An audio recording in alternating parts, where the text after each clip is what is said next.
God help the people in Gaza, because the Memorandum of Understanding between the US and Iran does mention Lebanon, but tragically, it doesn't mention Gaza. Nobody seems to be focusing on this, but it's going to become a very big issue very quickly. I'm Adrian Gallagher, a professor in global security and mass atrocity prevention. To understand this, we need to take a step back. It was May the 4th this year that the Israeli army announced that they developed their plan to extend their war in Gaza, but it needed political approval. Around May the 28th, Netanyahu seemingly gives the green light to this and says that basically Israel will control 70% of Gaza. This brings me back to the deal between the US and Iran. Because basically what we've seen over the last 2 months is that Iran has used the Strait of Hormuz as leverage. They're trying to get Donald Trump to stop Netanyahu from expanding his wars of aggression into Lebanon and Gaza. To an extent, this has worked, and it underpinned this big public fallout recently between Trump and Netanyahu, as Trump saying,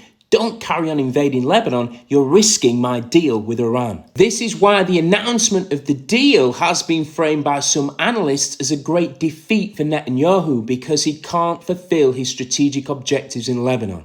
But what they're not mentioning is Gaza. Basically, what we have now is a situation in which every single check and balance on earth, the UN Security Council, world public opinion, the International Criminal Court warrants, the International Court of Justice, none of that has worked, right? The only hope we had was the leverage provided by the Strait of Hormuz, but tragically, Gaza is not written into that Memorandum of Understanding. Quite simply, the next phase of the genocide has been given the green light, and it's difficult to see anyone stopping it. And yes, 70% does sound an awful lot like it's getting closer to 100%. To understand that, you just have to go back to October 2023, when in response to the Hamas attacks, key voices within Israel called to make Gaza unlivable or erase it off the face of the earth.